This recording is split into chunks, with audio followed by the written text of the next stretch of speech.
Hey. This one crazy. This one feel like hitting the buzzer beater or something. Championship game. Dream team. Feeling better than I ever been. Cairo in his bag, this beat is heaven sent. Back up in my element. New whip, trunk up in the front, I whip an elephant. It's all limo tent, that's how you move when you the president. U.S. and off stream, treat them like my last name. Disrespecting, you just signed a check for a long day. Appetizer rappers, you will never be an entree. Really, you a condiment. And I hope y'all follow this. Crazy how people with the most money lack the common sense. Batman over Gotham, how I'm over shit. Running this game. Now they finally noticing. Hear us on TV like, damn, yup, I know that's them. Just had to pay the dues. Now I feel like we could never lose. But it's us against the world. Now we finally got the tools. Watch a few years later, turn a puddle to a pool. We just gotta keep it hot to keep the family living cool. All we do is win like a size dad. I just bought my mom a Louis V bag. I just took little bro to BB Simons. Finna put my fam on the island, that's off one check. But I can't get reckless. The next ones I'm investing. Tasted broke once, I don't want no seconds. Living in the moment, but still planning for the future. I'm just blessed to live my dream. We are live, man. What is good, everybody, man? Welcome to the first episode of the Coaches Lounge, man. We've been waiting to launch this for a while, man. Had to push it back due to some stuff 2 weeks ago, but we are here now. Myself, my guy, Coach Fred. Coach, how we feeling? Man, super excited about it, brother. Super excited about it. This is the lounge, no different than the Coach's Corner, but just finished up the recruiting situation and had a great sign day party yesterday. Got instantly back to work with the new system coming in. And so, yeah, man, and it couldn't be any better. Couldn't be any better. Man, before we introduce our special guest, man, I can't wait for this one, man. We couldn't have anyone kick off this series other than my guy that we're going to introduce. But real quick, shout out to our sponsors, Tropical Distillers. The Coaches Lounge is sponsored by Tropical Distillers. Tropical Distillers is co-owned by former NFL champions Mike and Marquise Pouncey. And since their retirement from the game, they have turned their attention toward making the best craft spirits in the game. Miami's own distillery, Tropical Distillers. Go to their website now. Check out their selection, book a tour, and tasting today at tropicaldistillery.com. You can follow them on social media, Twitter or X at 305 Distillery and Instagram at Tropical Distillery. Let's get back to the show, guys. Man, we are back. As you can see, listen, man, they gave us a few samples, Coach, man. This stuff's A1, man. I got to give you a shout out for hooking us up with that. But man, first episode of the Coaches Lounge, man. Me and Coach talked about this idea for a long time, what we wanted to talk about, how we wanted to go with it. And our next guest, he's played the game, wide receiver at North Carolina Central. He's coached the game, coordinator, head coach. He's done it all at the high school level. And listen, that he might have to dust off his old playbook soon and get back into the coaching game at the collegiate level. Business owner, father, husband, man. I don't know how this guy does it all. And chief curator of HBCU Nightly, my guy Joshua Sims. Josh, man, appreciate you coming. Josh, Zach, what up with it? Coach, what up, baby? What's good with it? What the deal? What up, Coach? What up, Zach? Hey, man, listen, more than happy, man. Super pumped up about being on this show, man. Man, this is an absolute honor to be on this show, dog. Coach, man, thanks for having me on the Coach's Corner. Hey, man, I told Zach, man, before I came on, when the call or the text came out that y'all wanted me on this thing, I had to go back into my bag, man. I went back into my bag and had to go get some of my old coaching work. You know what I mean? Just in case somebody called me, I had to ask a question. I had to go back to my old bag, man. And man, I will say, man, that being on this show has me, really, really contemplating and really missing them sidelines and missing the booth and missing the camaraderie of this game that we love so much, man. So thank y'all for sparking that back in me, man. Thanks for having me on the show. Hey, thank you. And real quick, B, just so you know a little bit more about us, he is he's insisted now. He's Joshua Sims Sr. He's the only man that I know. He's the only man that I know is really serious about that, because everything I looked up about him, he had senior. I'm a junior. I ask my mom all the time, like, Mom, that kind of thing. But my name ain't as cool as yours, Josh. But I never used the junior. And I don't know in your area, guys that I know that are juniors never use it. Yeah. But you have been 100 with the Joshua Sims Senior thing. And we're really excited, man, for you to be on the Coaches Lounge first show. I'm about to pour up. I got a special M1 81. So I'm letting you know it's about to get spicy. Yes, sir. On the tee up, man, our sponsors. So we about to get into this thing. Yeah, man. You got to make sure you send me some of those, man. Send me some of those. Put them in the humidor down here in Charlotte, baby. Oh, most definitely. Was gonna send you one to make sure that you poured up and got loose and didn't hold back with us. But I didn't know. First of all, I didn't know if you partake in spirits. And then everybody don't usually partake in the smokes. But now that I know, we definitely got to send you something for being the first guest on what we hope to be a long-running Coaches Lounge show. Absolutely, man. Absolutely. Coach, man, kick this thing off. Josh, what Sims Senior? Yes, hey, sir. Man. Born and raised in the Kakalakis, eh? Yes, sir. Yes, sir. Born and raised, baby. Born and raised, man. Originally from Winston-Salem, North Carolina. So I really claim both sides of the state. You had the East and you had the West. I claim both sides of the state. I'm originally from Winston-Salem, North Carolina, where I grew up on the north side of Winston-Salem. Spent a lot of my time really right around the corner from Winston-Salem State. My house that I grew up in, that was affectionately on the south side before we moved to the north side, was about 30 seconds. Honestly, we were right there. I could hear Winston-Salem State's football games from outside of my bedroom window ever since I was a little kid. So, I'm from Winston-Salem originally, and then, and I know we'll get into the story as far as how I ended up in the East, but then eventually moved to Eastern North Carolina, to Wilson, North Carolina, to be with my grandparents. And then, kind of made my way down there, man, and made my name there. And so I claim that place as home as well. That's where my father is from. So I claim both places as home, man. My mother's from Winston-Salem. My father's from Wilson. So I claim both places as home, man. Both the 336 and the 252. I put them on my back, man. And I got a lot of love for both places, man. That's big time, big time. With your being so close there, growing up next to a university, was a young, curious Josh Sims found on campus there when he shouldn't have been on campus, 10-year-old walking around. Hey, what you doing over here, man? Was it any of that going on? Well, truth be told, man, the story between my family and Winston-Salem State goes back a long time. I'm a third-generation North Carolina Central graduate. Both my mother and my father both graduated from North Carolina Central, as well as my paternal grandparents. So my father's mother and father, my grandparents, they graduated from North Carolina Central as well. My mother and father never were married together. They had me out of falling in love with each other at 1801 Fayetteville Street, but never got married. My pops did his thing, and my mom did her thing. So believe it or not, man, I actually grew up on Winston-Salem State's campus.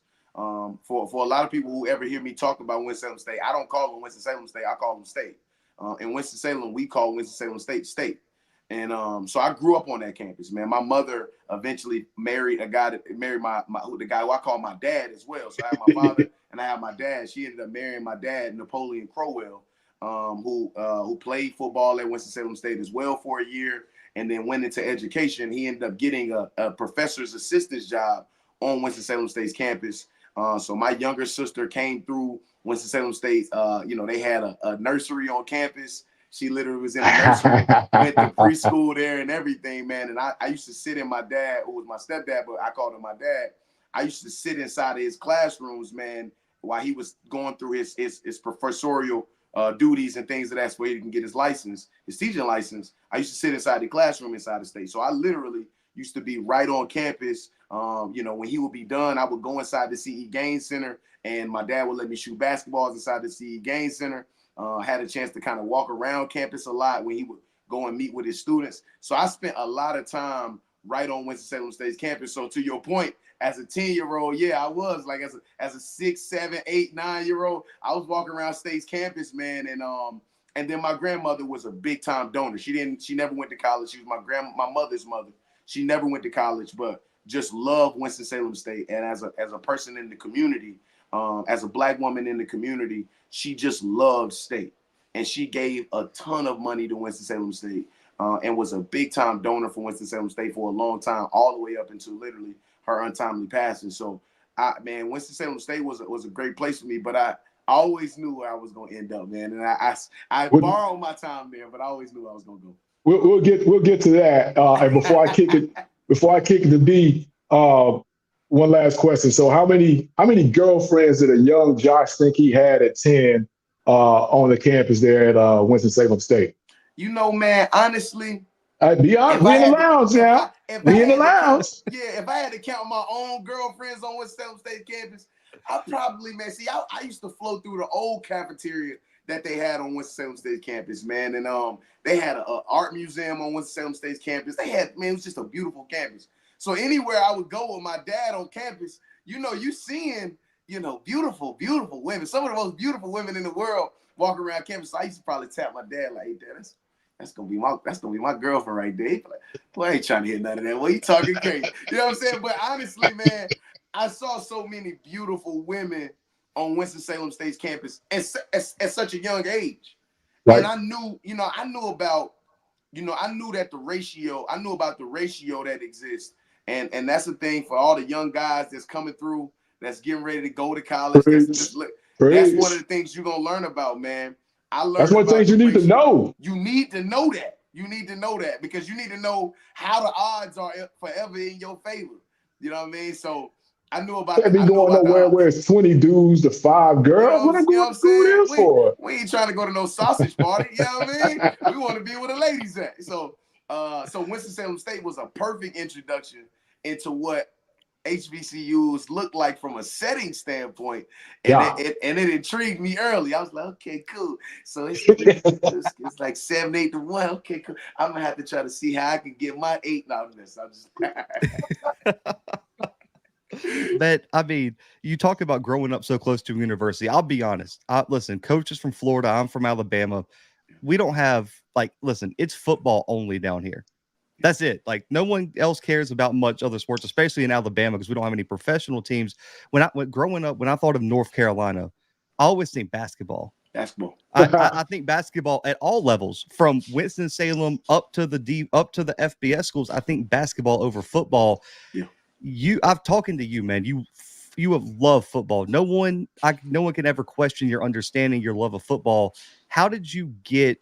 What was your first introduction to sports, especially football? And did you know that was going to be your route, or did you think about going the basketball route, which a lot of kids in that area do? Yeah, man. At about 2 years old, my grandparents, who I eventually moved to live with in Wilson, my grandfather would just come and pick me up. My father was living in Delaware. He owned a barbershop. We were very, very tight. Was tight all the way up until his untimely passing as well. But my father, his father, my grandfather, who I affectionately call Big George, he literally, man, would just come and pick me up. And he was a principal here in the state of North Carolina for a long, long time. Man, he was an administrator in North Carolina, was an educator first, and then became an administrator. And when I was born, he had just got into administration, and he was down in Smithfield Selma High School as an assistant principal. I was about 2 years old. And one day, man, he just came and picked me up randomly on a Friday morning, decided not to go to the school, but he had, for those of y'all who may or might not know, principals, assistant principals have the duties after school for athletics, for games and stuff like that. So his responsibility was athletics. He had to stay at the school until the football game was over, or if there was a volleyball game or things of that sort. So he had the fall sports, and then other APs had the spring sports, the winter sports, and spring sports. So he had the fall sports. So one day he just came and picked me up, man, as a 2-year-old. And And literally, man, he just set me on the fence at Smithfield Selma High School as he was doing his job. He set me on the fence and held me. And that was my first introduction to the game of football. That was the very first time I ever actually sat down and watched football with my own two eyes. And my grandfather, as he would tell it, said that as I was watching the game of football, I just kept looking back at him and kept smiling and was happy. And he said, from that moment forward, he said he vowed to make sure that I stayed around that game because he saw that I loved it from that moment forward. And I truly did, man. That was the first time after the game, from the story he told me after the game, man, he took me onto the field and had a chance to, just kind of talk. And as he was wrapping everything up, turning the lights out in the stadium, paying the referees and things of that sort, I literally was like right on his hip. So he didn't shield me from any of it. He let me see every single part of it. And so for me, that literally made the world of a difference, man. It made the world of a difference. And from that moment, I attribute that moment at 2 years old to me picking up my first football. And I haven't put it down ever since, man. I fell in love with this game and never put the ball down. I think we all can speak because we all played that there. When I think I remember like a certain coach when I played Little League that was really inspirational, or I guess kind of molded me into a player that I ended up becoming, that helped me fall in love with the game. Because I see so many kids, they have one bad coach when they're 5, 6, 7, 8. Man, those kids never fall in love with the game because of that one bad experience. And I got so lucky that my Little League coach was such a great mentor, such a great coach. For you, who was that figure for you as you were coming up, going through Little League, going through middle school, and ultimately moving on to high school? Yeah, man, I had 2 of them, man. And they happened to be right inside of my family, man. I happened to have the delicate opportunity really to watch these 2 gentlemen play the game and really have an opportunity to go play it at the highest level. I watched my uncle Jermaine, who's the brother of my dad, Napoleon Crowell, my uncle Jermaine Crowell, played at the high school I started off playing with, went on to go play at the University of Virginia, became one of the all-time greats at the University of Virginia, ended up getting drafted to the Detroit Lions and played in the league for 6 or 7 years, man. So that was the first person who, and my Uncle G knows this, man. He knows this without a shadow of a doubt, man. That was the first person I saw be a superhero in this game. And it wasn't, he played wide receiver, had number 17. My early years of playing wide receiver, man, I wanted to have number 17. I mean, I watched him, man. I watched and studied him, more so than even hearing instruction from coaches that I had in Little League, man. I watched how he played the game. I watched how he approached the game. And for me, then the second person who came right behind him was my Uncle Angelo Crowell, who ended up doing the exact same thing, played at North Forsyth High School, went on to go play for the University of Virginia, one of the all-time great linebackers at the University of Virginia as well. Ended up getting drafted by the Buffalo Bills, played for the Buffalo Bills, and that crew with Takeo Spikes and London Fletcher and all of those guys, Robert Royal, all of those guys was good friends of his, man, still great friends of him to this day. And, man, those 2 guys became my literal, man. I watched how they played the game and I studied them. And so, for me, I can't pinpoint to a coach because my parents didn't let me play organized football until I got right to my preteens. Just from a size perspective, they just say, hey, we're going to let your body develop a little bit more. We're going to let your mind develop a little bit more, and then you'll get a chance to play. But I didn't know this, but I didn't realize that my parents and my grandparents were saying, there's so much that you lose fundamentally when you play so early that if we mess around and get you to the wrong coaches, they'll break your fundamentals. And you'll never be able to get that first opportunity playing organized football back. And if your fundamentals are broken at that point, you spend a lifetime of yours trying to get that very first opportunity you get on the field and play to get those fundamentals back. So I ended up, I started playing organized football at about 9. Most people start playing at 5. I started playing at 9, and then I played from 9 organized football all the way through.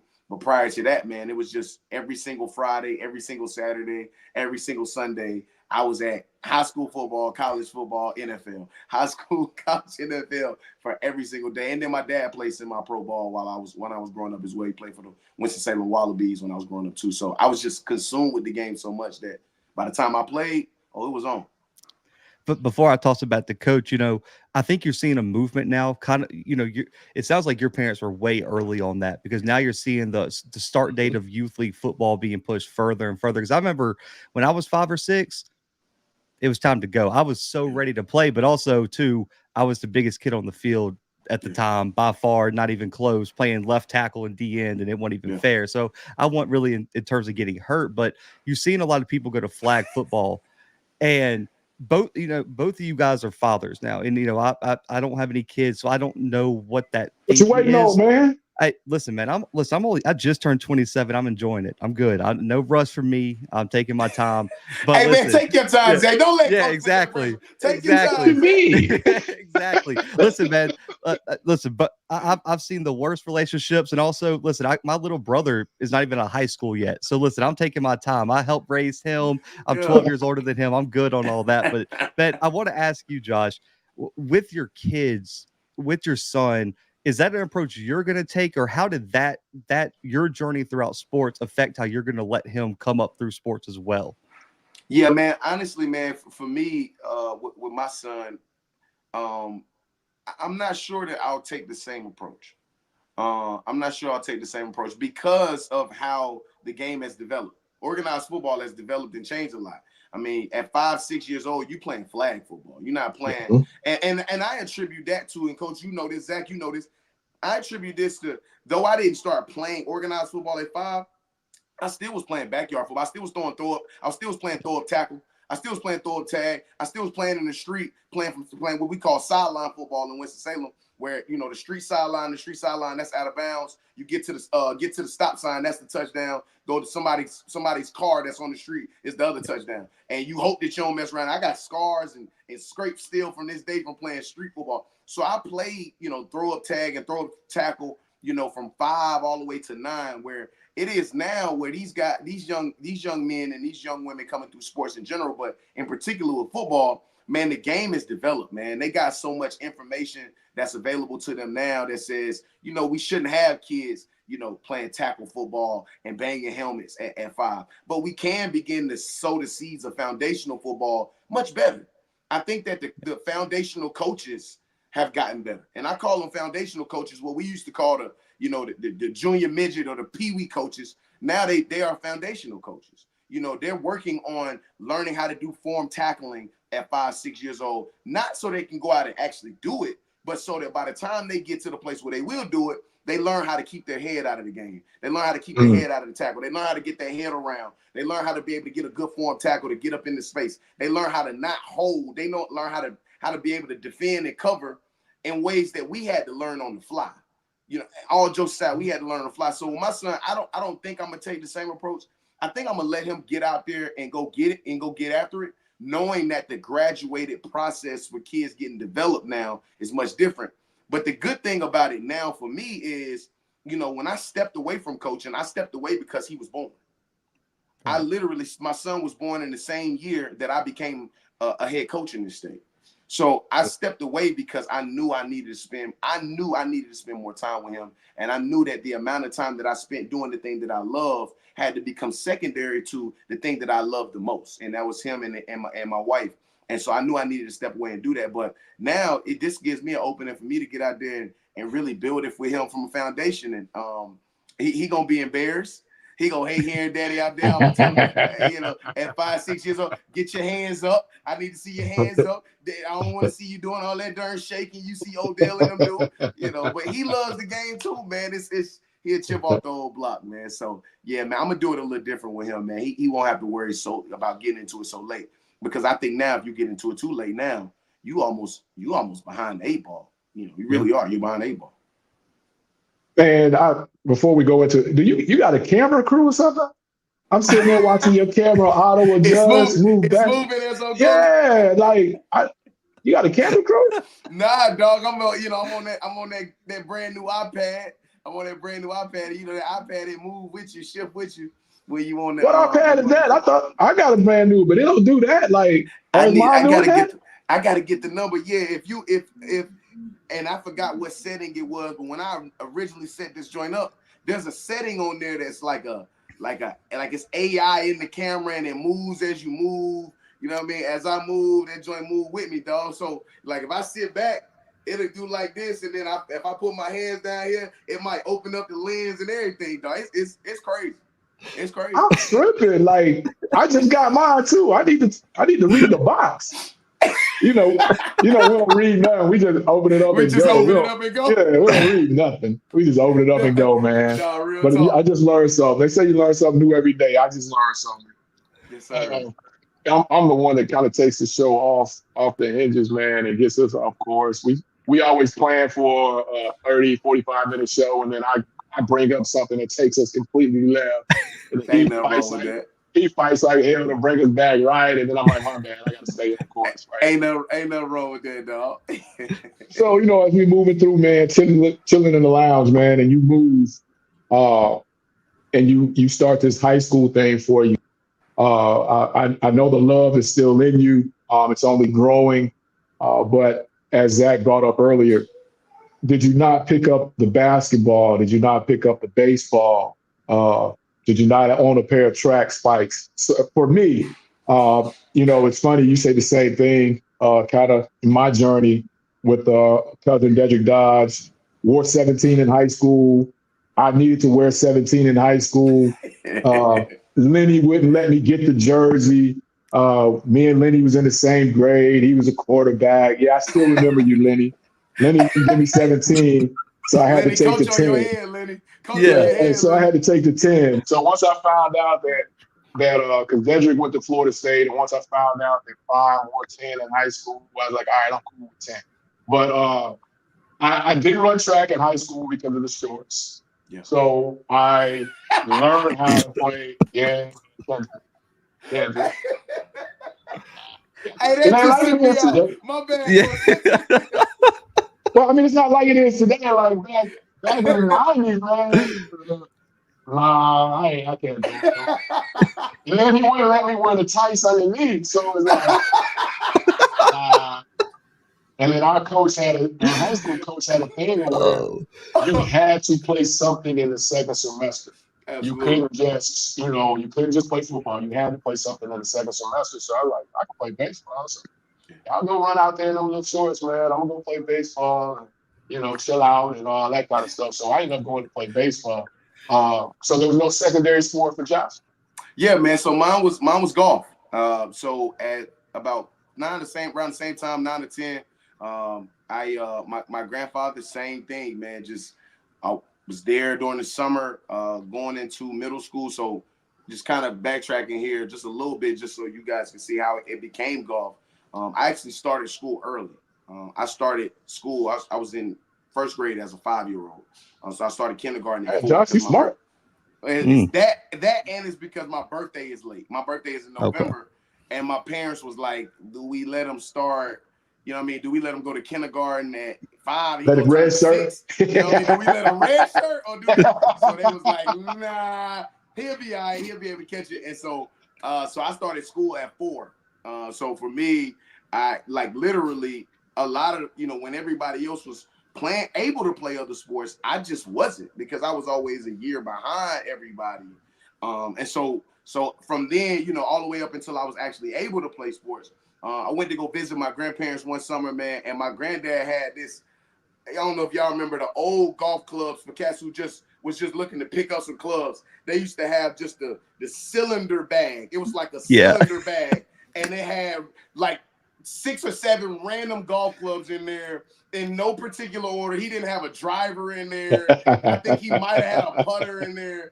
And he was like, he had it sitting right at the door. And I'm like, I walk out, I'm like, what you doing with these? He like, man, I'm just trying something, man. I ain't gonna lie, just something for me to do. And as y'all can hear, man, my grandfather is literally, man, outside of my wife, man, that's my best friend, man. That's my best friend. That's my guy, man. And so every single sport that I fell in love with, believe it or not, man, he introduced it to me. And so he had that cylinder bag, man, that said, man, here, I don't know what club this is, but you just go out there and swing with it. And so that's exactly what I did. So you was out there playing with a 3. I'm in the front yard. Listen, I'm in the front yard tearing all his front yard grass up. I'm out there just swinging, dog, just swinging. But I mean, I had played baseball a little bit up to that point. And so, you know, naturally the fundamental components of baseball, not the same motion and all of that good stuff. The fundamental components, hand-eye coordination, I see ball, hit ball. Those things were the fundamental components of baseball. I loved baseball, but really golf became my thing. And so from 9 years old on, I started playing, and then my dad would take me out to the course. We stayed where Winston-Salem State was. Reynolds Park golf course in Winston-Salem. It's right around the corner from there. So we would play at Reynolds Park. We would walk the course, and I really started to pick up the game of golf and really liked it. So my secondary sport became golf. And so for me, I literally, genuinely, in the off seasons of playing football, around the time now, y'all got to keep in mind, this the early 2000s. By the time I got to high school, this is the early 2000s. So the concept of year-round football in other states already existed. In Florida, where you from, Coach, year-round football already existed. In Georgia, it already existed. Hell, even one state below us in South Carolina, it already existed. Mississippi, Alabama, Texas, these places, year-round football already existed. In North Carolina, and in particular where I'm from, in Winston-Salem, we don't have middle school football. So you play Pop Warner. Pop Warner to this day. They don't have middle school football in Winston-Salem, North Carolina. You play Pop Warner. You play Pop Warner football from 5 all the way to 12, 13, and then you go straight from Pop Warner football to high school football.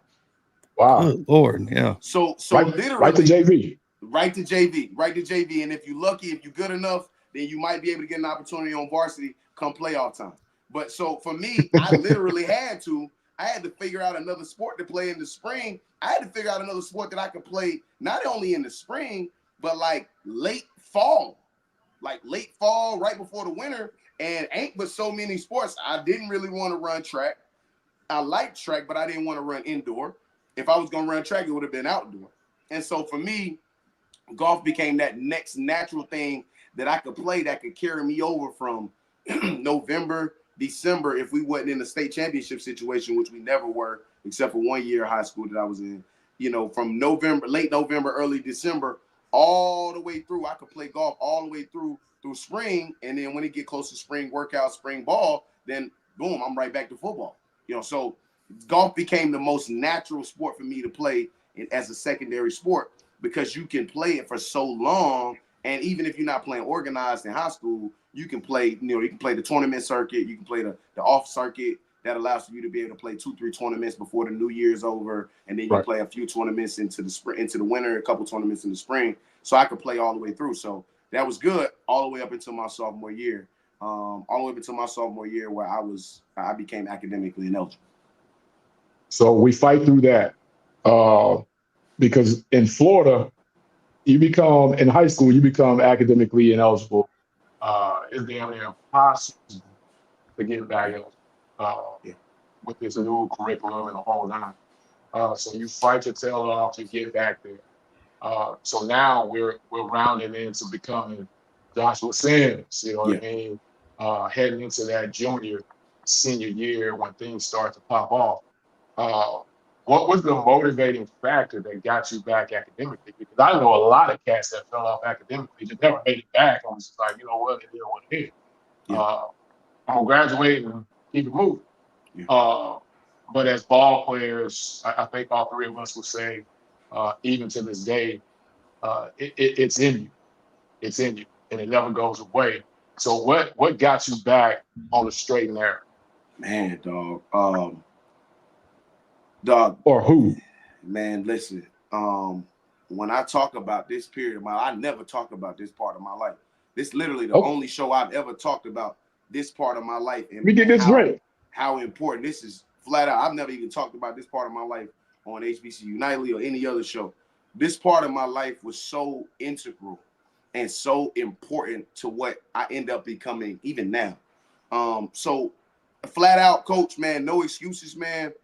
My sophomore year in high school, I just didn't do nothing. My mom and dad, got into them girls, didn't you? I got into them girls, but my mom and dad also divorced. And so for the first time in my entire life, I no longer had, from a day-to-day perspective, I no longer had the fatherly male guidance, the dad guidance that I need. Not fatherly, because my father was always a part of my life, but my dad, my stepdad, having that daily instruction and having that daily discipline that no longer existed. My mom and dad split, that no longer existed. So my most natural response was, some people respond, some young men respond, and they get into all types of stuff, street stuff. They get into gangs, they get into other stuff. For me, I flat out just went to school and said, man, I ain't gonna do nothing. I ain't gonna do nothing. I'm gonna go to class. I ain't gonna do no homework. I'm not gonna take no tests. And I'm gonna start acting a plum, pure tea fool.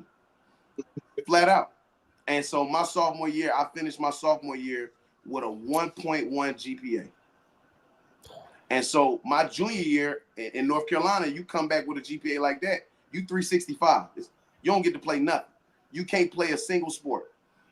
And so for me, my mom, and God knows, man, I love this lady to death, to have a foresight, because then at that same time, you starting to feel yourself, you starting to smell yourself as a young man. Yeah. And dad is not in the house anymore. My stepdad's not in the house anymore. My father lives in Delaware. He can only give me but so much instruction. He gonna keep coming down from Delaware to keep jacking me up. You know what I mean? He gonna come down, and he willing to keep doing it. But at a certain point, I'm kind of like, Dad, I'm telling my father, man, you can't even catch me now, man. I'm too fast. You can't catch me. So that ain't gonna work. And so my mom had the foresight to say, you know what? I'm gonna send you somewhere that I know those people gonna love you, but they also gonna hold you accountable. And so my mother had the beautiful idea to send me down to Wilson, North Carolina in my junior year, where I was completely ineligible. The game I love was stripped away from me. And I was literally in pain, man.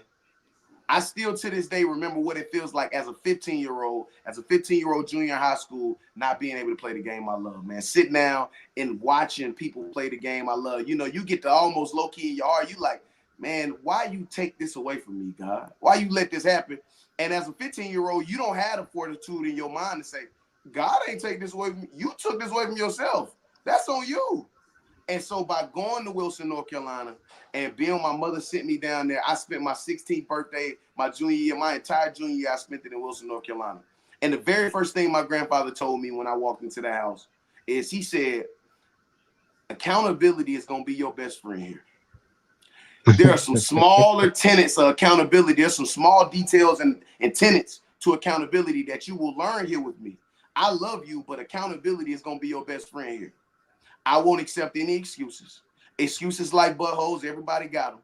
And if you come to me with one, I'm going to give you a reason for why you shouldn't be giving me that excuse.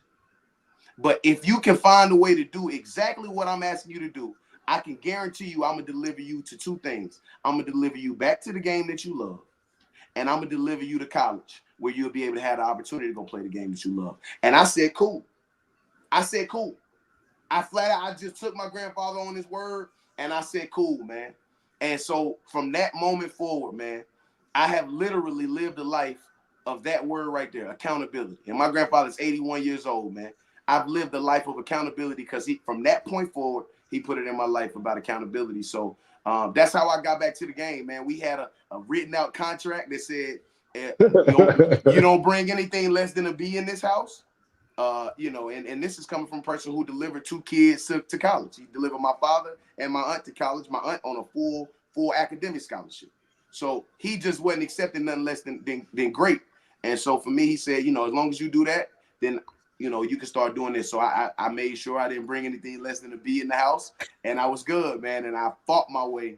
I had to work my way and fight my way back, but it was because of accountability, man. Well, before I throw it back to Zach there, shout out to granddads. Without them, man, I feel your story again, raised by my grandparents.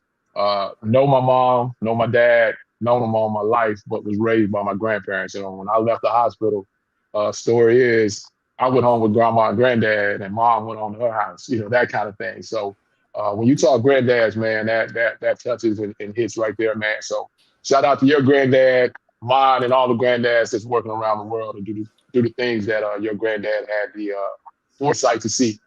Yes, sir. Yes, sir. Yeah, man. I mean, my granddad I was close with died super young, man, but my grandmother was the same way, I think, for both of you guys. Man, I remember during the summer, she was such a stickler on academics, bro. We had school during the summer.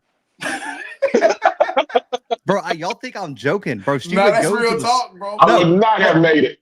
dog, she went to the store where the teachers bought like the books and stuff for the year. Oh, you and did it made at me house. do them like for 2 hours a day. We You had did to it do at it. home. Yeah, we had to do it at the house. This wasn't a summer program like you got on No, the bus and no, bro. Listen, my grandmother was a savage with academics and oh athletics. no. So I was a bigger kid, bro. She used to have me running in the yard with like trash bags on to like make sure I was in shape for the next football season. Listen, my grandmother's my grandmother she's of Cuban descent, so she was yelling at me in Spanish in the yard, man. It was an experience, man. We call it the Abuela boot school. camp.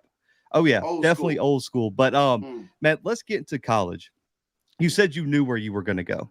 Listen, third generation, you knew where you were going. And you talk about this on HBCU Nightly all the time. When you talk about those 4 letters and how they shape people, what they mean to you, what does the HBCU experience mean to you, and especially North Carolina Central, the NCCU, those 4 letters? Man, you know, I used to walk into rooms and like the rapper Black Youngster. I used to listen to Black Youngster when he first came out because I'm a big Yo Gotti fan. Yo Gotti, Jeezy, Gucci, T.I., those, you know, Rick Ross. That's my group of guys I still listen to as far as for music. Now, I used to listen to him when he first got introduced. He used to say, my name is Black Youngster and I represent the 3-letter CMG, right? I used to do the same thing. My name is Joshua Simpson, and I didn't say C at the time, I had no kid, but my name is Joshua Sims, and I represent them 4 letters NCCU. And that's because I do, man. I find it to be an absolute honor, man, to be a 3rd generation North Carolina Central graduate. And it's funny when I say that I knew where I was gonna go. Man, I grew up a Florida State fan, man. Like, come on, man. Prime was my god, man. Like, Prime was my god. Prime, Peter Ward, man, Ward Dunn, man.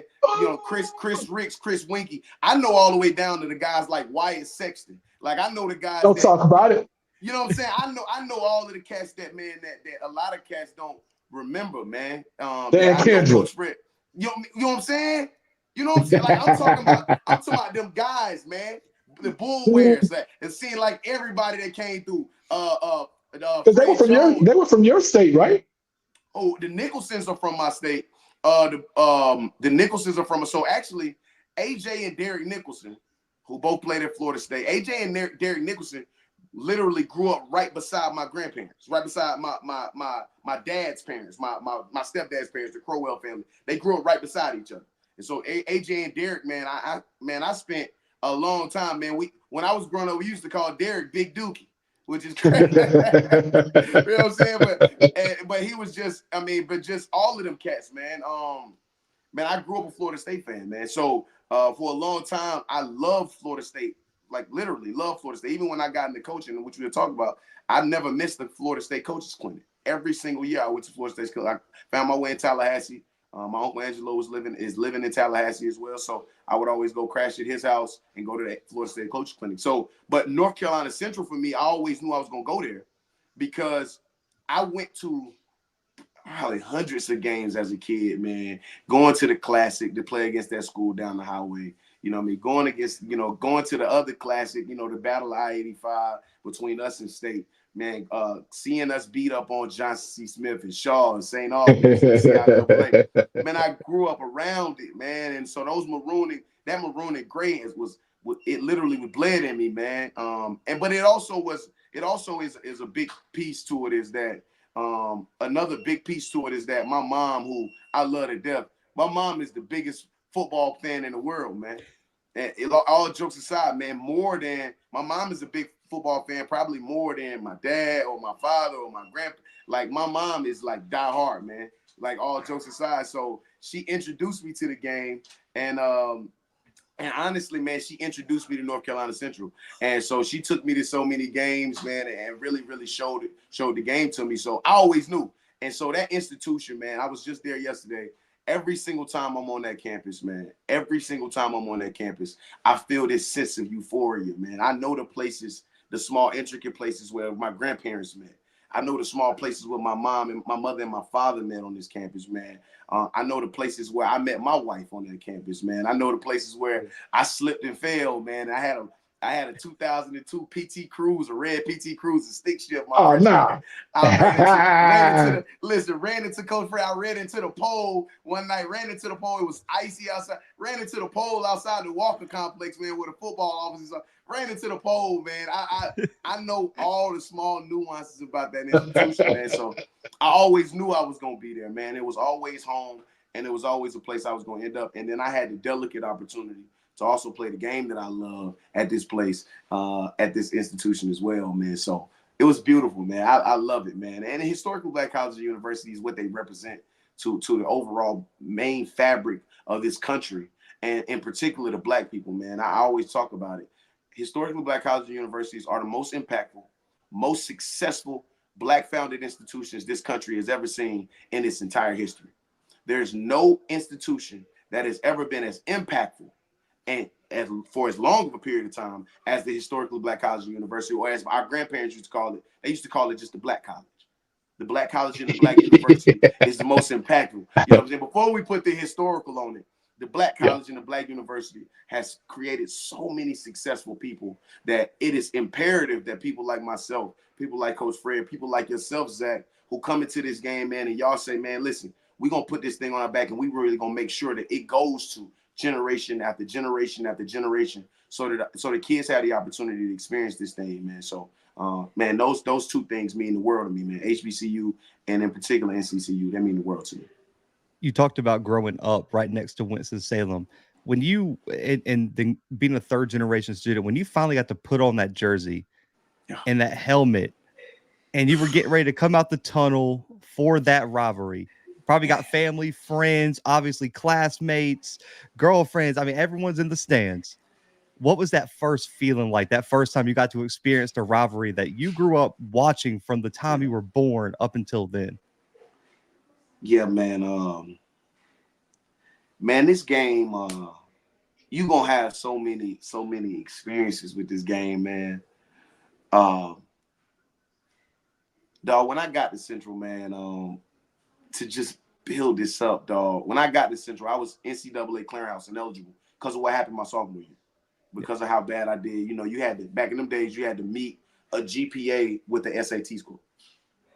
You had to meet your GPA. So I ended up getting my GPA back to a reasonable place to get admitted into school, but I didn't have a balance. Yeah. So what became my true freshman year, which was my freshman year in the classroom, my freshman year would have been on the field.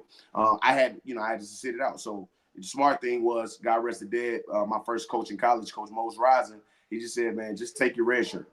You just go and take your red shirt. You ineligible? Just take your red shirt. So that's exactly what I did. I took my red shirt the year that I was NCAA clearinghouse ineligible, busted out 3.5, 3.7, came back and was able to play in practice in the spring, and got in the spring, man, and tried to show my way. You know what I mean? Shout out to Coach Kwame Dixon. Shout out to Coach Cabell, man, and all of these guys, man. And but I started off, believe it or not, man, so that I could make the team. Man, I started off on the defensive side of the ball, Coach Fred. I played receiver my whole life, man. I had to get on the defense side of the ball and play DB. Shout out to Coach George, who's the DB coach at Shaw University. Man, Coach George was like, man, come on over here, come play DB for me. Come play corner.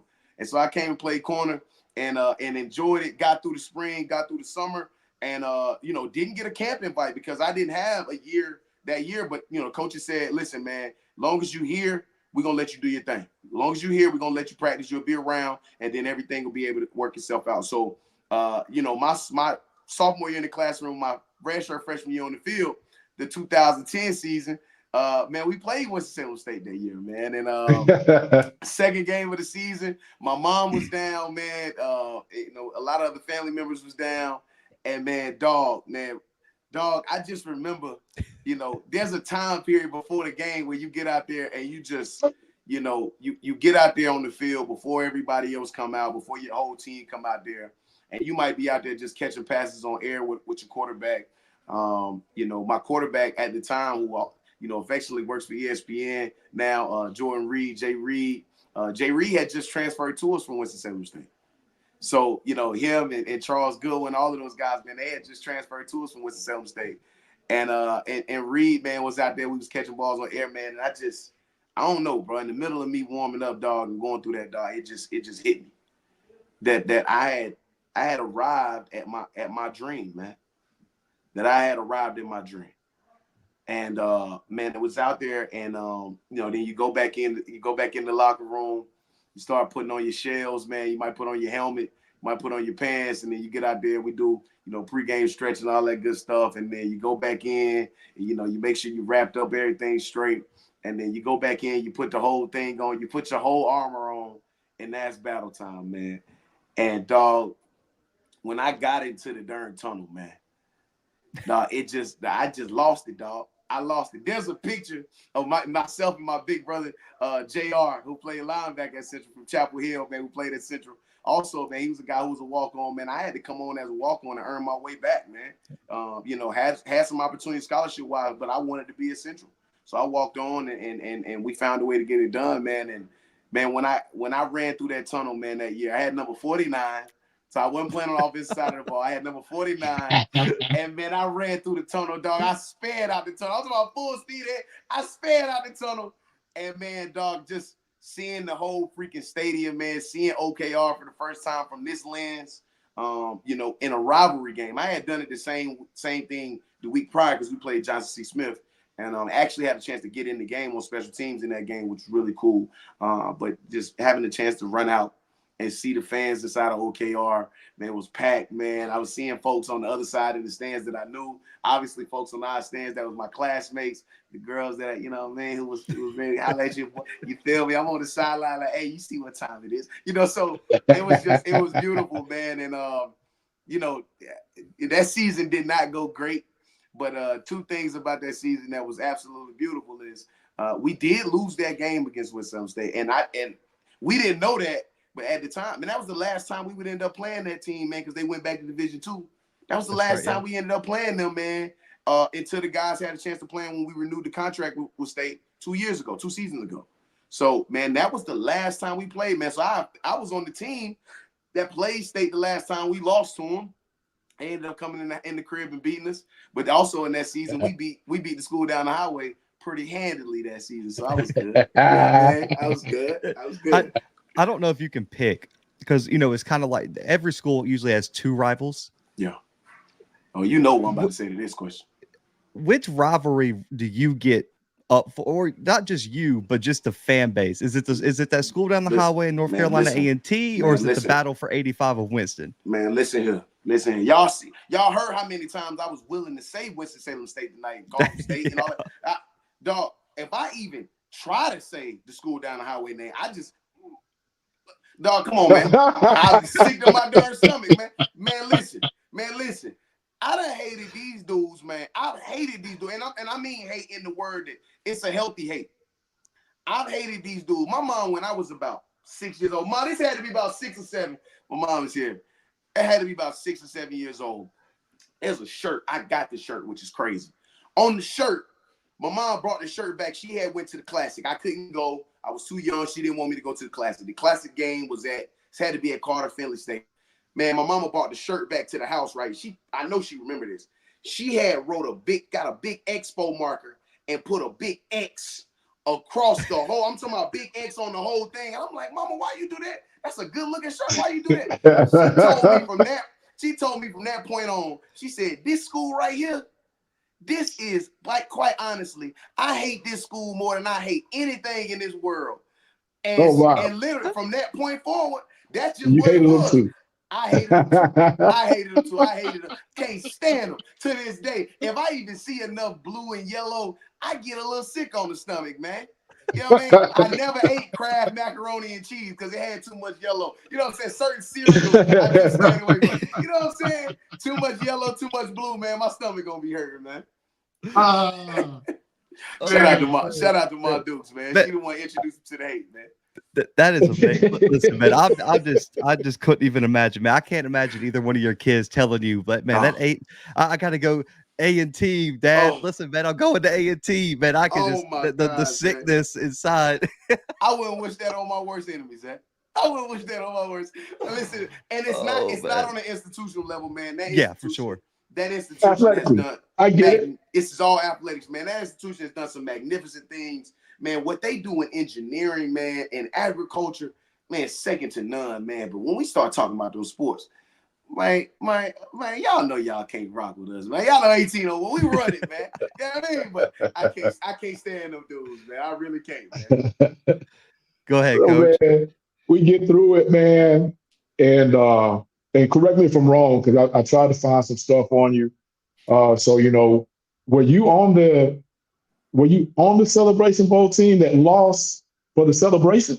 Nah, that's a little well past my time. That's 2016. No, not on it. But were you connected with the team at that point? Yeah, I still was tight. You know, so you know, as you know, Coach Fred, as you stay kind of tight with those guys. A lot of those guys, believe it or not, like Ryan Smith, I hosted Ryan Smith for his recruiting visit. So I played at Central from 2009 to 2012. Forgo my senior year to take an internship with Adidas that allowed for me to be in 2 different countries. I took a product marketing internship with Adidas that allowed me to be in London and in New York. And so again, just stepped away from the game I love. Broke my heart, but I was living. You was living. I was living, man. I enjoyed it. I really did, man. So, but a lot of the people in that 2016 year, you know, as y'all can tell, you know, a lot of the guys that was the prominent guys on that team, these were guys that in my last year playing, I hosted a lot of these guys. So like Ryan Smith, I hosted him for his recruiting visit, who went on to go play in that national championship game against Grambling, and they lost, but he goes on to go play in the National Football League. Mike Jones, also another young guy Mike Jones Mike was also another guy who I hosted during his recruiting visit. Very similarly, goes on to go play professional ball and is still playing in the Canadian Football League to this day. Man, a couple other guys, man, a lot of those guys, man, that was on that team. Malcolm Bell, who in my opinion is one of the all-time greatest football players to ever put on that maroon and gray. And I'd be willing to argue that with anybody that come through the institution. He's one of the greatest football players that ever played in the maroon and gray. And Malcolm Bell also was a guy who I hosted. Man, my coaches, when I was there, shout out to Coach Frazier, Coach Mike Bryant, who was my offensive coordinator, Coach Lamar Manigo, who was my receiver coach, who's now the offensive coordinator at Virginia State. You know, I did a little bit more than play ball when I was in Central, man. I threw parties. That was my way for me to be able to make my money. Back in them days, coaches, you know, back in them days, you couldn't really go get no job, man. Football was your job. School and football was really all you had the time to do. Unless you could cut hair. Unless you could cut hair, straight up. And one of my best friends on the team, he was our barber. I mean, he cut everybody. He cut all our hair, cut the coach's hair, Alante Tuppence, cut everybody here, man. So I couldn't do that. You know what I mean? So I would have been stepping into his lane. So my lane was I threw parties. And so because I threw parties and because I had access to, you know, certain groups of the ladies and, you know, certain things that we could do in the nightlife, you know, as far as for going to clubs and just having fun, man, as college kids, nothing crazy going to those strip clubs and stuff like that. I'm saying promoting. We just did promoting. I did promote. I was a promoter. So my coaches said, man, that's an advantage for us. And so when we had recruiting visits recruits coming down, we had recruiting visits on weekends. You know, coach would be like, hey man, you know, you get a stipend, you get a per diem for hosting guys anyway. So they give you your envelope, you host the guys. And so I would literally, man, just take the guys, let the guys come to the parties where I was hosting. You know, my parties, I would just let them come to the club. You know, hopefully they was 18 and over. If they wasn't, they ain't lie to me and tell me they wasn't. I ain't know if they was or wasn't. But man, those guys, man, they enjoyed their time. I think all of them was 18 and over. I ain't hosted about 5 weekends my whole time there anyway. So, but anyway, man, they had fun. And a lot of these guys, man, they enjoyed the campus before they had a chance to enjoy being the players and the guys that they love, man, that they ended up building relationships with. So, yeah, I was connected to that 2016 team, man. It broke my heart, man. Still breaks my heart to this day. You know what I mean? The Celebration Bowl on the celebration. Come on, my young bull, man, he had, you know, my young Come bull, on, man, Ref. I know, man. It hurt, man. He was outside of the lines too, Mr. Ref. If you're watching the show, Mr. Ref, he was not on the field. He was outside of the end zone. He shouldn't have thrown that flag on us, but it's okay. It's okay. Give him a warning or something, Mr. Ref. Golly. Show us some grace, Mr. Ref. Come on, man. He just scored a touchdown and almost tied the game up. Come on, Mr. Ref. Do better, man. Absolutely crazy. So we take this, man, and you get into the Adidas thing and you springboard, and now we're talking about businessman Joshua. Now, Google, I don't know if you Googled yourself. So I Googled your name, and it comes up to like 3-4 white guys, and then a young you in your jersey. You know, and then it gives you something else. And then Jack told me early on that he thought he saw somewhere that you were into the franchising game. Yeah, so I'm on the business side of the franchising game. And that's actually a great segue, man. And this should help some guys who love this game, who may or may not get a chance to go to the professional leagues, man. That it's literally, man, I'm a living testament that, you know, if you know, you know, you know. Come on, man. You know. I had to sit down in front of Henry Frazier III, who is now Dr. Henry Frazier III. I had to sit in front of Mike Bryan. I had to sit in front of Lamar Manigault, and I had to straight up tell him, Coach, I ain't going to the league, man. I ain't going to the league. And honestly, I don't want to spend my life trying to pursue going to the league. I can do more for this institution. I can do more for y'all. I can do more for my brothers. I can do more for my family if I go get this. And they flat out looked me dead in my eye and they said, Crow, go get it. And so for me, when I came back from the Adidas internship, I had to come back to school to finish up my last semester. So I came back, finished up my last semester, graduated, and went on into industry. So I started off specifically on the marketing side, had an opportunity. I originally started an agency, a marketing agency, went into agency work, man, had clients such as Fossil Watches, had local dentists and local doctors. When the digital media and the digital marketing world was just starting to pop off, when you started to see digital advertising really pop off, that's what I got into. And then that curtailed me to actually get an opportunity with Fossil Watches. From Fossil Watches, then I took that to an opportunity. From there, I went on the agency side full time and had a chance to work with clients like Carl's Jr. and Hardee's. I had Krispy Kreme at one point. I had Builders Discount Center. I had, the North Carolina Beaches, as well as some of your other favorite brands, Uber. I had, believe it or not, on the early stage, I had Coachella as a client on the early stage. So Stagecoach Festival as an early stage. I had Hardee's International, which I didn't know at that time. And by way of doing this, I had a chance to learn that there was Hardee's franchises in Pakistan and in the Middle East. And I was like, darn, that's crazy. And it was a great opportunity. And then, and then from there, man, I started my own company. And myself and our partners founded a retail company called Modern Revival that we founded and we scaled to 6 locations across 3 states. We literally bootstrapped this thing all the way through and scaled. And then we sold that company in 2022. And then I made my way back onto the industry side because I'm about winning championships.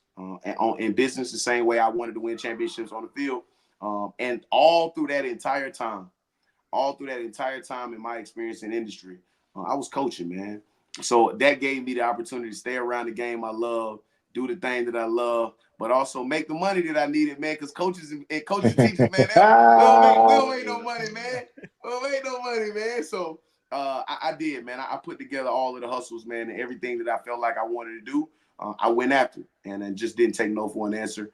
And for me, man, now I am the senior media director for Bojangles Restaurants, which is a top 30 QSR brand in the country.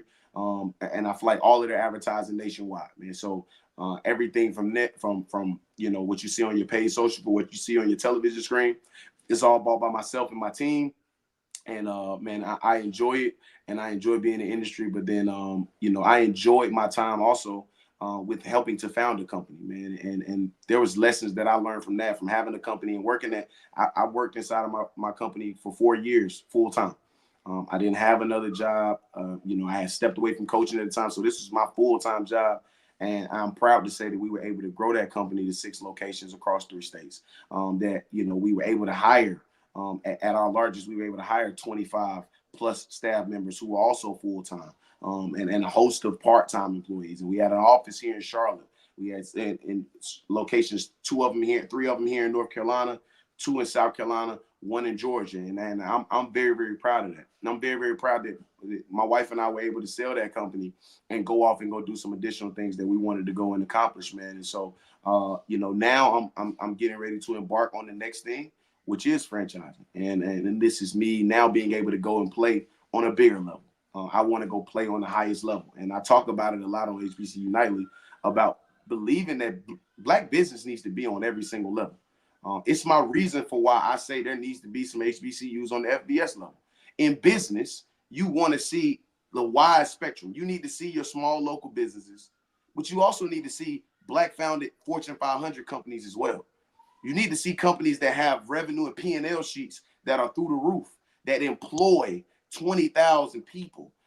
That is where I'm going, man. I'm going about trying to create opportunities so that when our young men and women who walk across the stage at historically Black colleges, universities, or institutions in general, when they walk across the stage, they know that, man, here's a company that's out here where I can have a job, man, where I can go get some opportunities and I can go make some money and make some money and build some opportunity for my family and their loved ones, man. So that's where I'm going next. It's about getting past and growing past the entrepreneur mindset and going to the executive mindset. And so I came over to the Bojangles organization so that I could learn how to be a better executive. And so that's where I am now. And very similar, you see coaches who say, man, listen, I'm going to go get up under the best of the best so that I can be able to learn how to be the best of the best. And so that's what I decided to go and do with this part of my career. And I'm loving it, man. I'm absolutely loving it, man. And very, very soon we'll be able to put some information out about where we're going next on the franchising side. We are taking on partners. And so anybody that, you know, that's reasonable mindset, coach, you already know, let's chop it up, dog. Let's chop it up. Let's chop it up. I ain't got but like $350.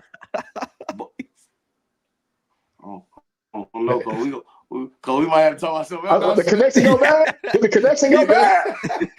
He said there might be another job available. But hey, can we get some discount cards? I mean, hey, Bojangles popping up in Mississippi. Yes, never they are, man. I thought it was a regional deal. I thought it didn't dip any farther than Alabama, but here recently on the recruiting trail, I've seen 2 Bojangles in Mississippi down on the coastline. Yeah, so, not to big them up too, coach. Not to big them up, but you know, honestly, man, I'm proud of the team that we've been able to build on this side, on in this part. I'm proud of the team we've been able to build. You know, Bojangles. You know, being from North Carolina, I've been around Bojangles my entire life, but now you have, you know, Bojangles in Virginia, North Carolina, South Carolina, Georgia, Florida, Alabama, Mississippi, Louisiana, Texas, Tennessee. You know, there's a new brand new deal that's going to bring Bojangles to Las Vegas, Nevada. And so there's some opportunities out here for us, man, on the franchising side. For people that look like us, man, they give discounts to people if you come into franchising, if you're a minority, if you're a black person, or you're from a person of color, or however you identify. They got opportunities for us out here, man. And the biggest thing that I'm looking forward to is I don't really care too much about, you know, what the skin color of a person look like that's going to be in this group. I want to make sure that we have people who are like-minded, because we're looking to go after 100 plus of these. We want to build a 100 plus empire where everybody is able to eat and their entire families are able to do this. And so that's where we're going next. And we're going to build it brick by brick, on the ground level, from the grassroots perspective. And when we do accomplish it, man, I look forward to being able to come back on this show and say we accomplished what we set out to do. That 150 just ain't going to get me in the door, though. Yeah, that buck 50 gonna be hard, coach. Yeah, that buck 50 gonna be hard, coach. But I mean, you talk about, I mean, listen, I was already going to talk about how you do so much already on the business side, what you do with HBCU Nightly, making appearances, having time for a wife and kids and family, man. I mean, it's crazy how you balance all this. But I want to go back, being in business and trying to get your feet wet in that, and being a coach at the high school level, whether it's a coordinator, you're one of the youngest head coaches in state history. Yeah, man. Talk about just, I mean, like I had a coach tell me one time, it was the first time I got to the college level. It was like trying to drink water out of a fire hose. It is. Is that what it was? I mean, talk about your experience. Like, how in the world did you balance that? I've heard a lot of sayings, but I've never heard it. Hey, that was perfect, coach. Coach, that was perfect. Coach, whichever coach that was that said that. Shout out to Coach Killo, Incarnate Word head coach. Listen, shout out to Coach, man. Hey, listen, all jokes aside, that's the perfect one. My coach told me, if you want to stop coaching football, become a head coach. And I said right there, he said right there and told me, looked me right in my face and told me, and I ain't believe him. And so for me, right, when I came back from the Adidas opportunity, I went straight into. Hey, Josh, not to cut you off, but remember where you are, because I didn't ask you, but you took me right back to it. why didn't you stay with the Adidas deal? Because at that time, Adidas was becoming Adidas. Yeah, they were taking over the basketball world. Yeah. They were just starting to try to bridge into football. Yeah. Was there not an opportunity for you to stay there?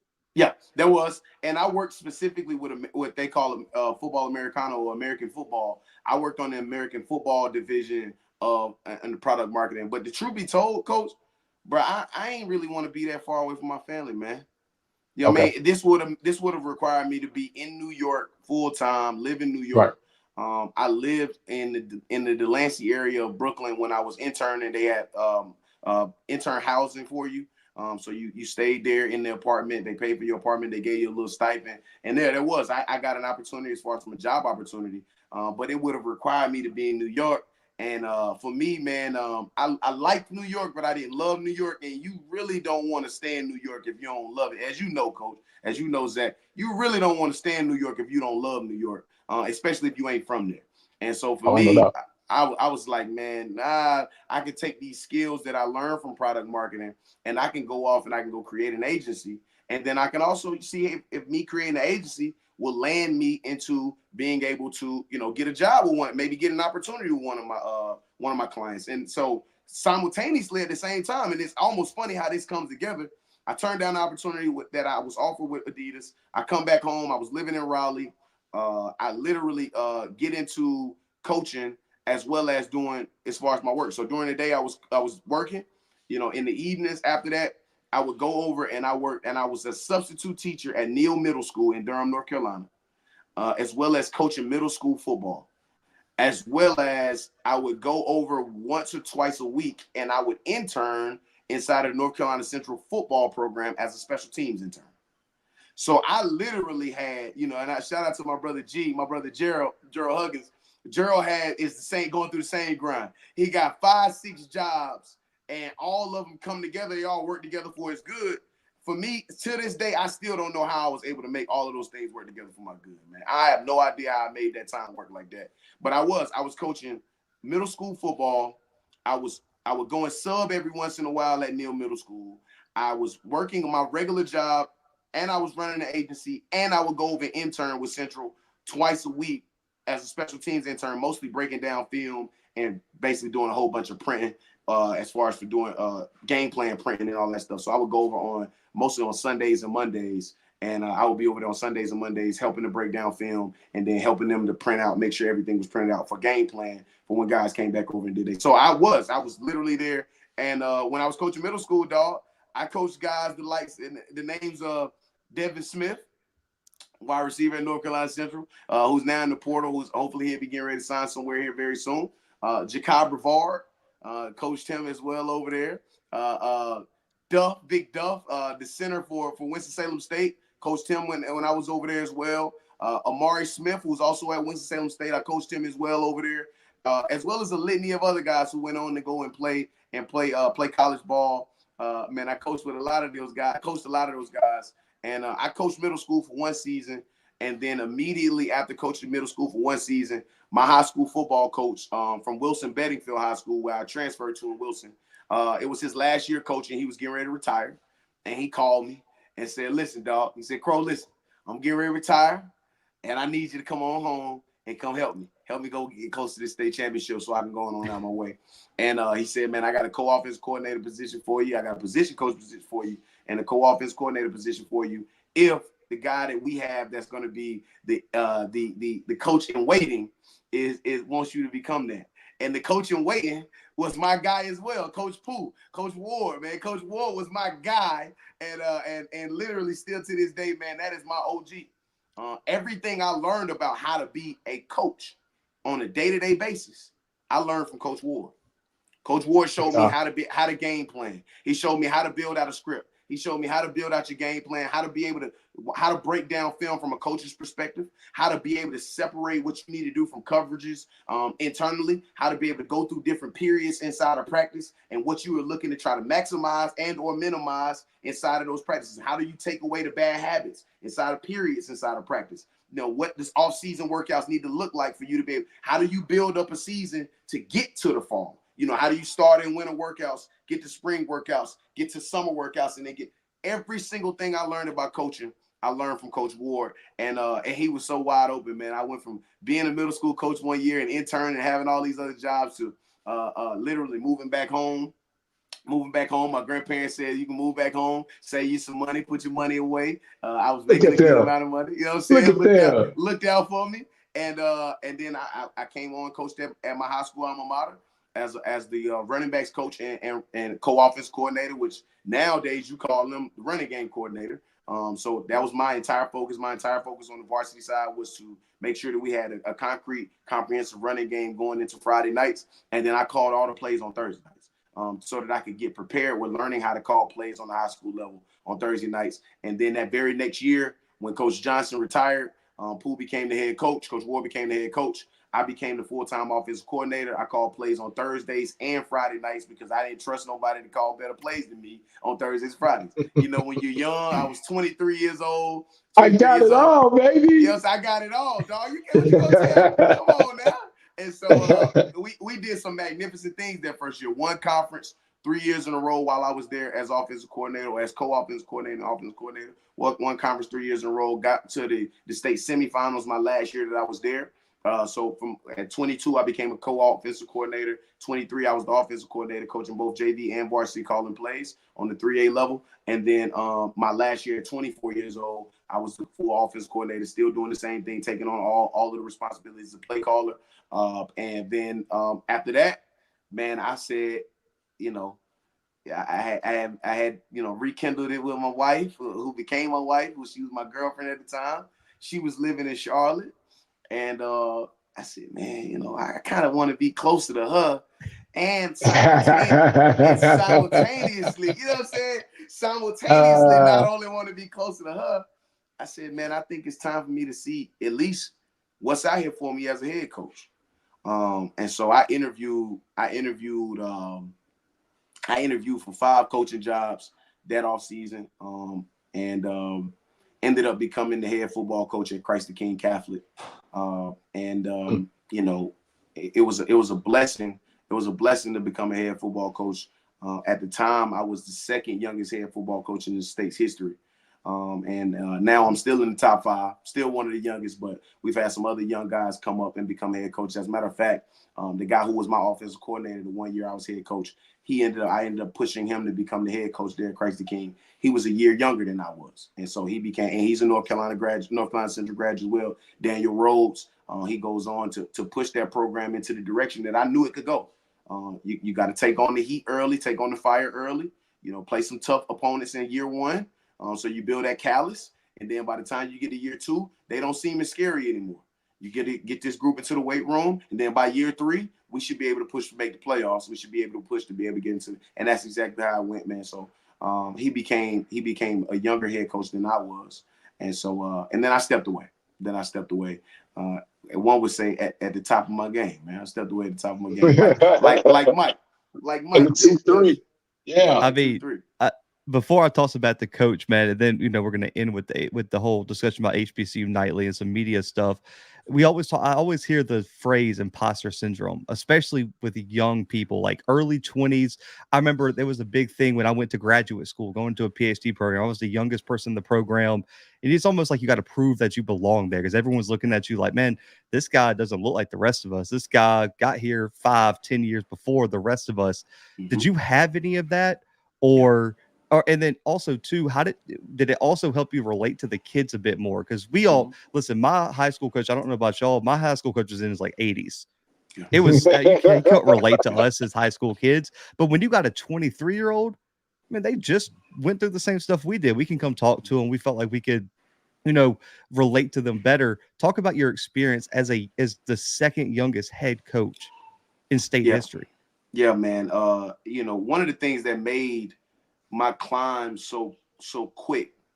One of the things that I know for a fact made my climb so quick was the things that I saw. I read this book. My dad gave me this book to read called The Slight Edge. And in that book, it talks about the difference point between making a decision and not making a decision, and how you create the slight edge by when your body is telling you, man, I'm gonna go ahead and leave now. I'll pick up the rest of this work tomorrow. And being willing to say, nah, you know what? I'm going to push through this slight edge moment in my brain and I'm going to stay here. So I just was willing to do flat out, bro. I was just willing to do what I knew other guys just in a lot of ways, they just were not able. You know, so a lot of guys very similar. A lot of guys, and this happens all the time, right? Especially when you get in the on the high school level. Some of the coaches, man, they might be in their mid to late 30s. I'm in my early 20s. They might be in their mid to late 30s, 40s. They might be doing this as a volunteer. Man, they not staying there to no 8 o'clock, 9 o'clock, washing no jerseys, man. They not staying there with coach. Coach is leaving out the building at 10. Coach, I'm leaving when you leave. Matter of fact, I'm going to stay a little late behind because I know we got some papers still laying around. We've been sitting in this classroom because high schools, we ain't got no football only facility. We using somebody's classroom. So we leaving about the classroom, coach leaving up out of there. And literally, man, he would stay there till 10 o'clock at night. I'm going to stay here with you till 10. I want to know, what is it that you looking at on this field? What you looking for? Why you here this late? And so for me, and then you take that to the field, man, one of the things that I always loved about being a coach is that I would tell my guys, I keep my cleats in the car.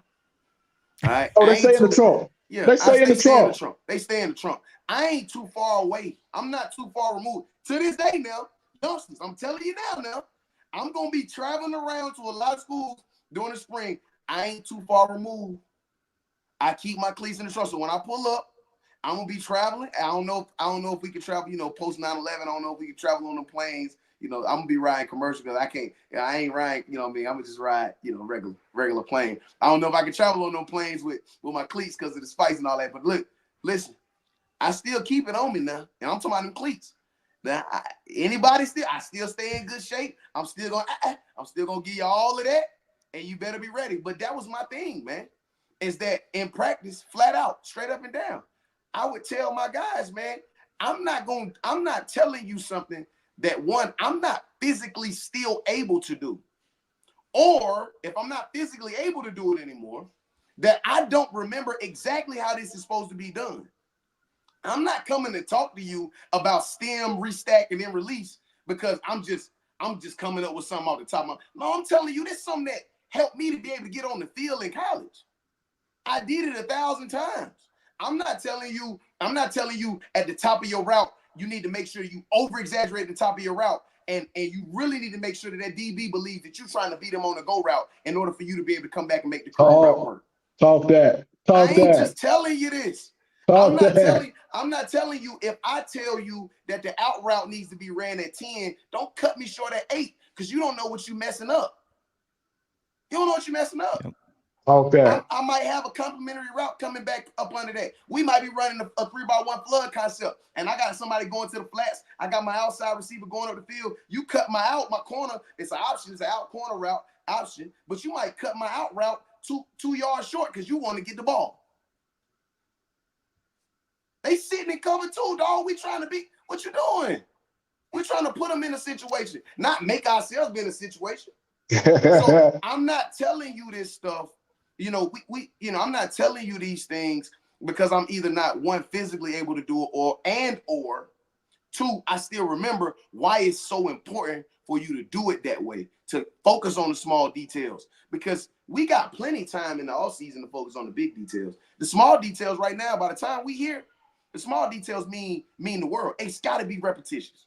It means so much. It's the difference between us being able to pick up 3rd and 4 or us punting. It's the difference between us being able to be in a better advantageous position on the field for down and distance, or me being able to have to go to and cut half of my sheet off because we in a disadvantageous position, and I'm sitting up in the booth, and now you got me in a bad position because you did what you weren't supposed to do. And so that was my approach. And believe it or not, man, and I didn't know this, but believe it or not, it became relatable to these guys, man. To these 15, 16, 17, 18-year-old young men, 19-year-old young men, it became relatable. It sounded like, man, coach, he sounded like you know what he's talking about. But not only that, coach, you know this when you're young in coaching, it's not only important for you to sound like you know what you're talking about.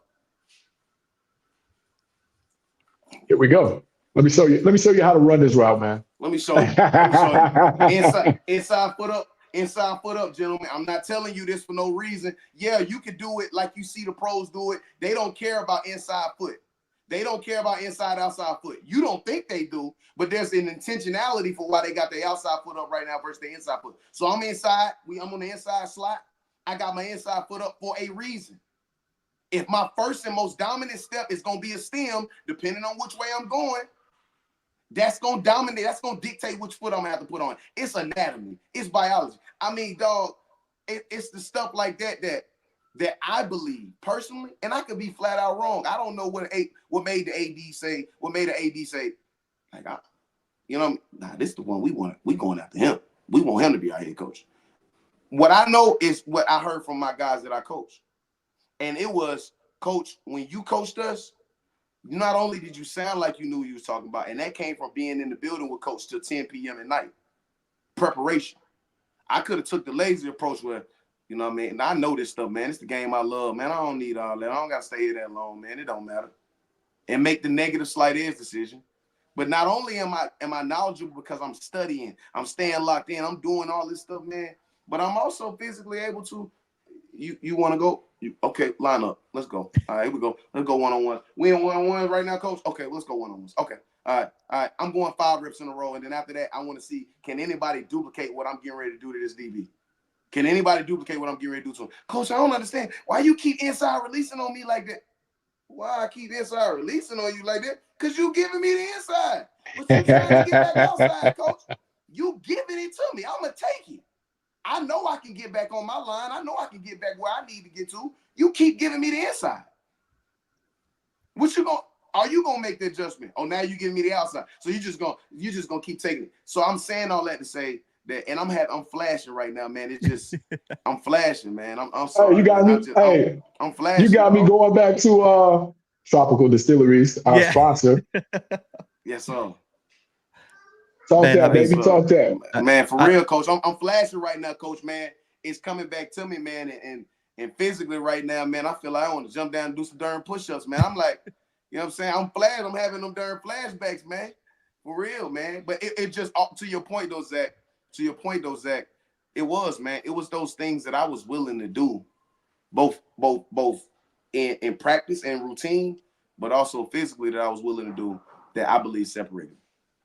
Yeah, I mean, because, this show's not, just about sports, but I think just in life in general, I think I hate the narrative that, your 20s are like you're at a disadvantage in your 20s because everyone's like, oh, you don't know what you really want to do, this and that. Everyone's confused. It's like, man, you are never going to have more time to get your life together than your early 20s. You're usually not married. You probably don't have kids.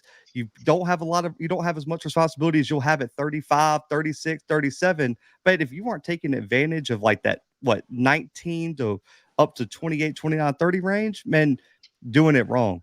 You're doing it wrong. You're going to set yourself at a disadvantage because what you do in your 20s is what's going to set you up for your 30s. What you do in your 30s is set you up for your 40s and so on and so forth. So if you ain't utilizing that God-given energy that you got in your 20s, man, you playing, man. If you ain't using it, you're going to end up chasing straight up. Yep. You're going to get way, way behind. I think there's too many people who have subscribed to that, my 20s, I'll just go to work, use that extra time to go do this. And it's like, man, use that extra time. If you're not happy where you are with your job, your whatever, man, like for me with like the sports media, I'm kind of like the same as you is like, man, I got the ability to do stuff that other people don't. That sports writer who's got that degree, who's 45, he ain't staying up till 9, 10 o'clock, recording videos, doing this, doing that, or watching film. He ain't got time to start a YouTube channel or do another job because he's got to take care of his wife, his kids. For me, man, that ain't nothing. I can stay up till 10 o'clock. It don't bother me at all. I'm already up at 10 o'clock. Might as well outwork you while I'm up at 10 o'clock. You feel me? It's just been way too many people. I feel like you're walking an excuse to not have kids right now, man.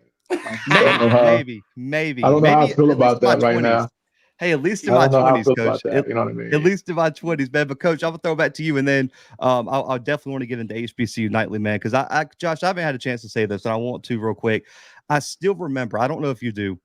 The first time you had a space on Twitter before HBCU nightly, before it was probably ever even an idea.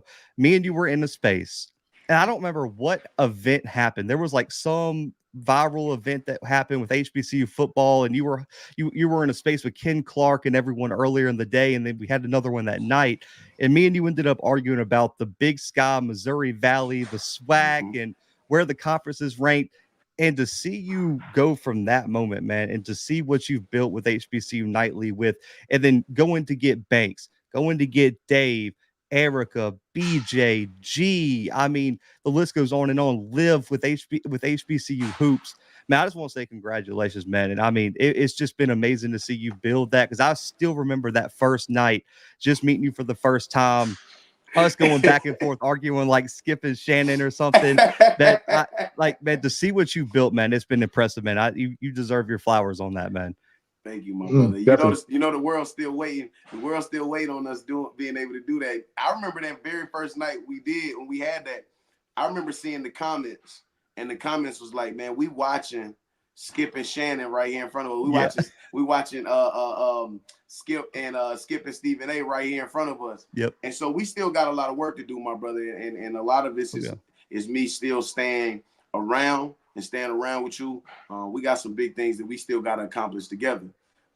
Together, we got a lot we still got to accomplish together. But I wanted to make sure I held up my side of the street, my side of the bargain, bro, because I don't believe in being able to come to something and not bringing value. And so that's why I'm such a big fan of this right here, man. And seeing what Coach Fred has been there, I'm a fan, man. I'm more of a student of the game. And when you have people like Coach Fred who have been around this game, man, when I ask my uncles, man, and I tell them about Coach, man, and they say, "Oh yeah, dog, flat out dog. He was a dog. He was a problem." You know, when my uncle Jermaine tell me that, this is a person who I revere, who has an infinite wealth of knowledge about a lot of guys that have played this game. So when I bring up guys like Coach Fred, and he say, "Oh yeah, he was a dog. He was a dog," I know exactly who you talking about. And matter of fact, when you see him, tell him I said salute. When my uncle tell me that tells me I'm in the company of those who really put the work in. And the same thing with you, bro, on this side, dog. Before I came to you and said, you know, "Hey Zach, let's go ahead and put this thing together," I needed to be able to live up to my side of the bargain. I need to live up to my side of the bargain. So we got a lot to accomplish, my brother. Me and you. Oh yeah. We got a lot to accomplish together. We still got a lot more to do. So that's a fact, man. I just had to appreciate you, dog. Oh man, I just had to give you your flowers, man. But Coach, I'm gonna toss this to you, and then we're gonna get into to HBCU Nightly, man, and wrap this thing up. Well, I got two. Remember, we're gonna wrap it up with the 2-minute warning. See if Josh can do his thing in the game with no timeouts. Yeah, he got his play call sheet out. But I'm gonna give a small deal, and I'm gonna let you get back to HBCU Nightly. But it goes into what you just said. The first time that I kind of came across you, Josh, was in the space, the Twitter Spaces, and you kind of gave me the idea. You gave Uncle Luke the idea, because what you were doing was really dope. It was really dope. But I gotta say right here, I was just like, I don't really like this dude, man. 'Cause you got like the first two, I listened to you. Like you got so wrapped up and so passionate into what was going on. Like I really wanted to put my hand on, and, be brought up. But some dude came up, and to your credit, I remember this story like yesterday. To your credit, dude really was talking off the wall. And it was down the lines of the Coach Sanders, Jackson State breakup, all that stuff. And he was talking crazy. And he was talking, and then boom, you muted. Now, what you're not going to do is get on here and talk nonsense with no facts behind nothing. It's just like, this dude unchained. So, as I listened to you, a few times more, and I'm like, okay, he going toe-to-toe, but he know what he's talking about. And then as it went on, you grew on me, and I'm like, okay, not only is he passionate, but some people are really passionate, but I call it foolish passion. Yeah. Because their passion is above beyond. No, you are passionate, but you're foolish with what you're talking about because it makes no sense. Yeah. You're passionate about a rock. We know it's a rock. We're not saying it's not a rock, but you're trying to tell us it's the best rock ever. And you standing on the fact that it's the best rock ever. And you willing to go over that rock. About that rock. It was just like, he passionate about this saying, but he's coming with facts. He's coming with real facts. He's coming with fruits, and he's not going to let you get on and see something that is not what it is. He's not going to allow you to bring that to the audience. You grew on me, but that first time I wanted to come up, and I was like, nah, dude ain't finna gas me. He gonna put me on mute. I ain't gonna be able to get my get back. So nah, I'm gonna just sit here and listen. So that brings me to throwing in the big. Like, at what point doing those did you just solidify the fact that, you know what, man, let's take this thing, let's go nightly, let's turn this thing into a channel, not just a space. Yeah. From the very first night, I named it HBCU Nightly. So there was actually a moment where I actually had done one like a few nights prior to, right? So the very first time I got on there, the very first time everybody else heard me on there, I actually had done one a few nights prior. So if anybody ever sees, I celebrate the anniversary of HBCU Nightly. I celebrate our birthday as HBCU Nightly like 7 days prior to the first night everybody else remembers. I had literally got on there.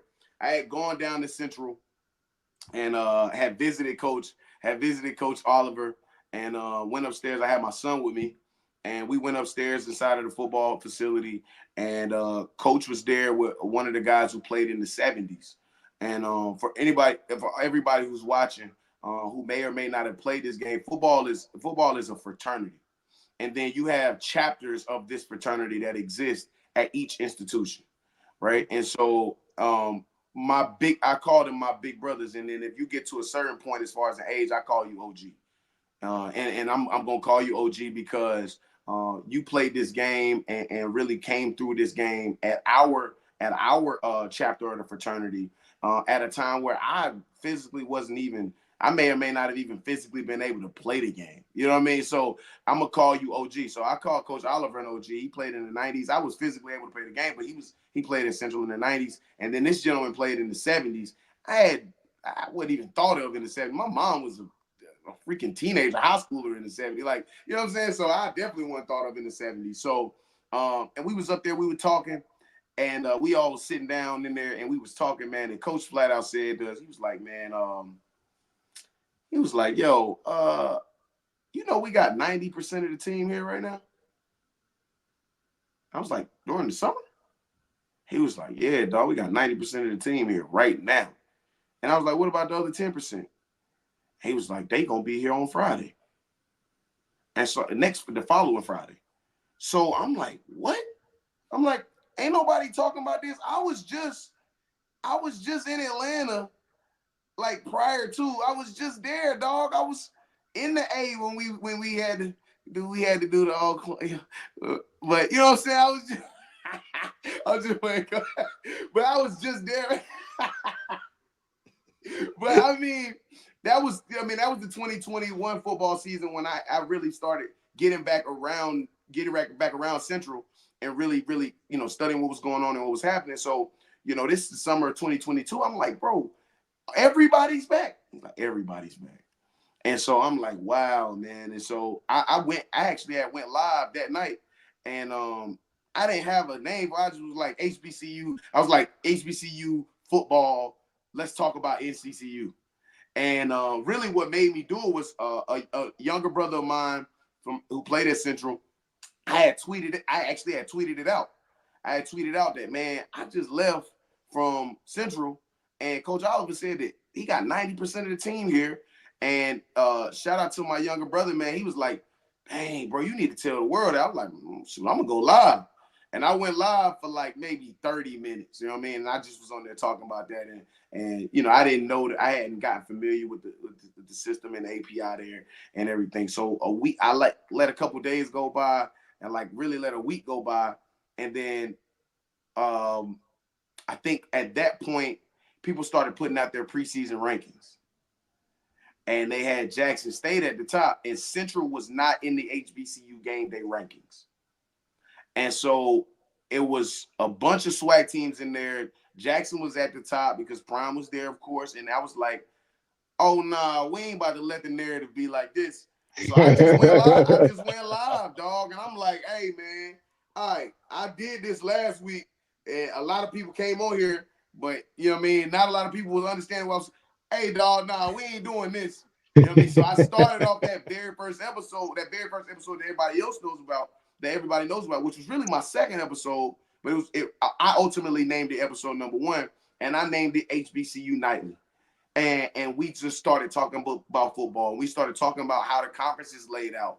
And I made the wild statement, and I really believed it at that time, because when you look at what Prime brought to the conference and what already existed in the conference, I'm talking about, this is, y'all squad was like that in 22. I thought y'all had a really good team at Alcorn in 2022. So I thought, listen, I thought y'all, I thought FAMU had a good squad. I thought they had a good enough squad to be able to challenge.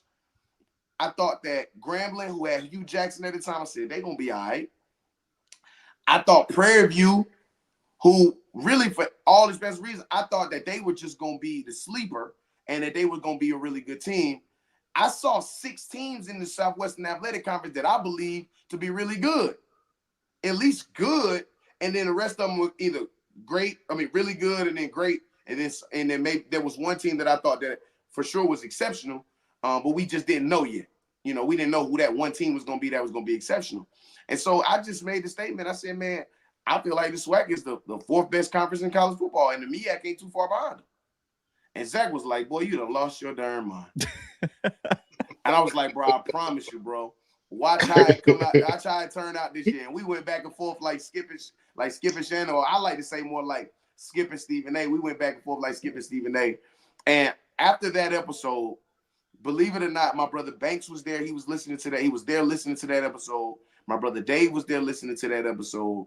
And a host of other people who we've all grown to know and love were listening to that episode. And after I got done, my hand to my witness, man, my hand to God, man. After that night, I sat in my chair at the crib and I said, oh man, I think I got something with this. But the way my brain is set up, Coach Fred, my brain is only set up to do things like to like build things and scale really, really fast and see what's going to happen. So a lot of people don't know, a month later, after launching HBCU Nightly as basically a podcast, as an audio podcast, a month later, I took it to market and had an event in Charlotte for Aggie Eagle called Modern Day. And it was a day party. It was the HBCU day party. And I wanted to take it to market. I wanted to see, almost in real time, I needed to see how many people would come out to something like this and then how big this could be. And I took it to market. And man, from there on, I said, man, I got something with this. We're gonna do this. We're gonna do this. We're gonna do this really big. But I didn't see my perspective. I didn't see my perspective in the game when I came in. The perspective of the former player, the former coach. I saw it, BJ Jones, but BJ was having to apply to the game by the old rules and having to go be a journalist first. And I'm like, how can a person who played this game professionally, played at an HBCU, coach, was a defensive coordinator, he got to go do it the old school route? And so for me, in my mind, I started reading, started seeing people talk about this concept of new media. And and from day one, me and Zach been like this. He don't know, but he's the only show I watch. I don't watch any other shows. Don't believe me? Ask Erica, ask my wife, ask BJ, ask all of these people. I don't watch any other show. But from day one, I've been watching this dude. I knew exactly who you was, Coach. When you jumped down, when you was down in the listening area, I knew exactly who you was. I said, "Oh, if Coach jump up here, man, I got 1,000 questions for him from a coach's perspective." But Coach, I didn't know that you was like, "Oh, no, now the person who you talking about, who I had to do that to, I had to hit mute on them and flat. The person who I had to do that to, man, they was talking crazy, man. And I'm not. Listen, I'm the first person to admit Ain't too many people who played this game. If you played it in high school or played it in college, that if you was a skill player, that you ain't try to play the game like Prime. Ain't too many people who didn't. Come on, y'all. From the jersey, from the to jersey the face mask, to the swag, to the neck band, headband around the neck. Hey. Come on, man. And if you don't believe me, go ask. My very first number in high school was number 2. Oh man, come on, man. I won 21 in the pros. You feel as me? a receiver. Exactly. Come on, man. Come on, man. So folks I ain't gotta try to act like that, but I also didn't come into the game to talk. I didn't come into the media game to talk about Prime. I came into the media game to give a new perspective that I didn't think existed. I didn't see existed. And when I got into this game, I saw, oh man, there's a world full of guys that have a similar perspective, varied perspective, because we all didn't play at the same places. We all didn't play the game the same way. We all, but that player, coach perspective needed to exist in this game. It was too important. And it almost was perfect timing around the time you saw new media become an actual idea. New media was a new idea. Not that we was new, that we come in and we the Wild Wild West. It's a new perspective. It's the guys that actually put the shoulder pads and the cleats on, and we can come into the game. And Zach know this. I talk about it's okay to have bias. I got bias, bro. I got North Carolina Central bias. I'm 3 generations into this. How am I not gonna have bias? I'm a human being. We all got bias. I'm not coming to this game like that, like I don't have it. But I also have the ability to walk and chew gum at the same time. I can do my job and cover the sport and leave my bias in the conversation. If we lose, I got to eat that crow. You know what I'm saying? That is what it is. And I think that resonated with people. And I think that people were willing to hear a new perspective and hear a different perspective. And I was just happy to be able to see that by doing this, I was able to meet people like you. I was able to meet people like Zach. I was able to meet people like my brother, BJ Jones, who I have the utmost respect for. And everywhere, everybody knows when they come to me, I'm not getting into these rifts that exist between different platforms and channels. I ain't getting into that. I'm going to mute you. I'm not getting into that. I believe in building bridges, man. I've given too much to this game. I tell people all the time, it's a blessing for me to still have a good football mind. I got teammates who can't remember nothing from our playing days. Their football mind is gone. It's a blessing that I'm able to articulate myself after all the hits I got to the head. I got scars on my knees, a rod in my ankle. I got stitches and all types of stuff that I'll never be able to be 100%. I can't bend these fingers back. I'll never be able to get back to 100% as a human being. You know what I'm saying, Coach? All jokes aside, man, I got the war wounds, dog. I got the war wounds, man. And so I love this game. And so I'm not getting into the riffs and all of the back and forth that everybody else got. Let's talk ball. Let's talk this game. We love this game. We love, man. And I think that there's an audience that really appreciated it. So I said, man, we got to take it to a network. It's too small to just be a show. Let's go to a network and let's provide a variance amount of perspectives where we can talk about more than just the game I love. We can talk about the other games that other people love as well and the things that other people love as well. So, yeah, I think the new media wave, it gets put on players a lot, former coaches, but I think it's even the new media where you have a lot of people who might not have been journalists first, but came up through whether it's YouTube, podcasting, whether it's they don't have a journalism background. People love that because at the end of the day, like all you heard, I remember growing up watching ESPN, there were maybe 2 guys that might be able to offer something like that. But I think it offers people a different perspective because going to journalism school, all that's fine. Like I'm not, down that path. And it's needed. Yes, it's needed too. It's needed. Absolutely. But to offer a diverse perspective, you need people who might not be stuck in a certain way on how to report on something, how to talk about something, how to approach a situation. And I think that's what you're seeing here. And this is where I want to go with it for tossing the coach for our last segment. For you looking at the HBCU media space, looking at the sports media space, where do you think, what do you think is next? And where for you do you want to push it next? Because we keep seeing the evolution of media. For you, what's the next step for this game and how to improve on not just covering college football, but specifically HBCU sports? Yeah, I mean, the next frontier is us coming together, man. my favorite saying is, man, you can own 100% of nothing, or you can own 30% of something. I Which way like you it, want? man. I like it. For me, I like it. it's about us being able to come together, man. The same way we was just sitting on here and I was talking about franchising, and Coach Fred was like, oh yeah, hey man, I need in on that. It's the same thing I say from a media perspective. From a media perspective, we can do the exact same thing. What it's going to take is a combination of a lot of different things going to have to happen. And I recognize that and understand that. A lot of things, some people going to have to be willing to say, you know what? Us coming together and how big and how lucrative it can be, all of us coming together where there's no boss, everybody's working together in a collaborative partnership. That it's going to take people to say, you know what? I don't have to be the only guy. LeBron at some point had to make the smart decision to say, you know what? I can either keep trying to do this the first time he was in Cleveland, or I can go down here with Bosh, I can go down here with D-Wade, and we can go run some championships.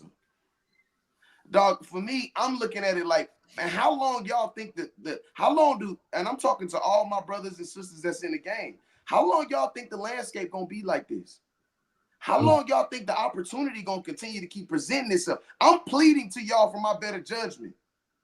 I'm pleading to every single one of y'all that have a channel, that have a network, that have a platform. How long y'all think it's gonna operate like this? It's not gonna always be like this. And I'm not telling y'all this because I'm thinking or I'm prognosticating. Dog, I'm on the advertising side. I have meetings every day with Google, You have data, with YouTube. I got the data with Meta, with all of the streaming channels. We seeing consolidation happen on the largest level, happen in real time. At what point do we decide that it's bigger, we're stronger together? That for what we're trying to do, that we are stronger together. That forget all the rifts and the issues and the problems. That in order for us to reach the next frontier, that we no longer can be satisfied with the pennies that we even able to go get ourselves. The crumbs we may be able to go get ourselves, or we gonna be okay with being able to create a full feast together. That's where the next frontier is gonna be. Zach, in order for us to get to that place, it's gonna take my brothers and my sisters that's in this game to say we are all flawed human beings, but we human. And there is something to gain by us coming together that can help to push this to a place. 96% of businesses that come from our community don't hire a single person. At what point do we decide that we're going to do something about that? And the only way you do something about that, the price to go get a loan from the bank is continuously rising. We don't have access to be able to go do venture cap fundraise. I'm in the rooms. I know. At what point do we decide to come together and be together? No matter what, man, Zach got to be in that room, y'all. He care about it. We all got to come together. Coach Fred got to be in that room. Scotty, myself, BJ Jones, everybody. At what point? Everybody. Kobe. All of us, man. Ken, all of us. In order for us to get to that next frontier, because it's coming, that single HBCU network that garners a lot of advertising dollars, it's coming. I'm telling you, I'm saying it right here, February the 8th, on the Coaches Lounge with Coach Fred. I'm telling you that the advertising dollars are getting ready to be consolidated. They're not going to spend the advertising dollars everywhere like they have been doing in the past. Advertisers like myself are tired of spreading the dollars across the many different places. We want to spend it in one place that says that they have the HBCU audience down packed. So what you going to do, y'all? We got to come together. That's what the opportunity is, and that's where it's going, Zach. And it's not just the advertisers either. I mean, there's so many people in the chats nowadays on social media that are like, man, why can't I tune in at 7 p.m. and see the Coaches Lounge, and then tune in at 8 p.m. and see Outspoken with Scotty and Perry, and then tune in at 10 p.m. see the Coaches Corner, and then 11 p.m. and see KC 1400 and those guys. Like, people are are wanting that. So I'm not surprised. But man, we got one last segment. Coach, explain what this segment is, man. We'll end up on this. Oh, cool. Hey, also B, check the comments, man. See if anybody got anything for Joshua Sims I got Senior. you. And then we'll answer that after this. So Joshua Sims Senior, bring you to the 2-minute warning. Yes, sir. All right, no timeouts. Whew. But hey, we on a different clock rule. Clock don't stop. Well, I think Josh just dropped out. Oh, there he is. Hang on. We got him back. Oh, okay. Don't run. Don't run. My bad. I ain't running. Don't run. I ain't running, Coach. My bad. Let's go. Don't run. Here we go. All right. So how this works, man? I'm gonna ask you a series of questions. Yes, sir. And it's off the dome with the answer. Okay. Series of questions. It's off the dome with the answer. Yes, sir. All right. I'm gonna ease you into it. All right, B, you ready to start the clock? Gotcha. All right, here we go. Popeyes or Bojangles? Bojangles. Mild or spicy? Mild. Pepper, no pepper? Pepper. Grape jelly, apple jelly? Grape jelly. Fries or tots? Fries. Leg or thigh? Thigh. Big Mac or Whopper? Whopper. Can't go to NCCU, NCAT, or construction company? Construction company. Spaghetti and fish or no fish? Ooh, no fish. Lakers, Celtics? Lakers. Jay-Z, Nas? Nas. Pop, Biggie? Biggie. Usher, Chris Brown? Usher. NCAT or Norfolk State? Norfolk State. Beyonce or Rihanna? Rihanna. Jackson State or FAM? Jackson. $1 million or dinner with Jay-Z? $1 million. $1 million or perfect credit? $1 million. Al Sharpton or Jesse Jackson? Al Sharpton. NCAT or you got to work at Kroger's bagging groceries? I'm bagging them groceries. Oh my God. We'll stop right there, man. Man, he got it, man. That was only 130, man. So I was Josh was rolling. Man, he didn't pause. I knew he was gonna have to think about a few of those. He ripped it right off. I see you, D. I see you. Hey, Coach, I told you I still got a good football mind, man. Oh man, but man, Josh, I appreciate you so much, man. This was great, man. For you to give us 2 hours of your time on top of everything else you already do, man. The last thing, man, let the people know where they can find HBCU Nightly, find yourself, man. Anything you want to promote, talk about. This last little bit's all for you, man. Man, thank you, man. And first off, man, thank you, Coach Fred. Thank you, Zach. Man, thank you to the Bluebloods Network, man, for allowing me to come on to the Coaches Lounge, man. Man, this is a magnificent place, man. And all of my brothers that's coaching, be on the lookout through your text messages, through your emails, man, for you to get this invite over here, man. This was an absolute blessing, and man, I cannot begin to say how much love it is, man, how much it means to be in the presence of guys who I have the utmost and most admiration and respect for, man. I thank you guys for letting me be on the show.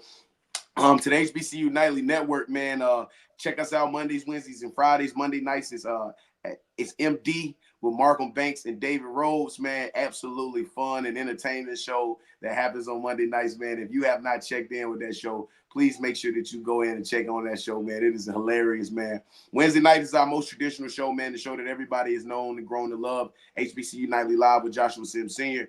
We talk everything, man, the full gamut of everything that's going on inside of HBCU sports and entertainment. And then Friday nights, HBCU Hoops Weekly with Herb Seward III, Live for Hoops, who is a phenomenal young lady who does her thing on the women's basketball side, who is incredible, man, as well as Mel Brown from HBCU Pass. And I'll be on the show tomorrow as well.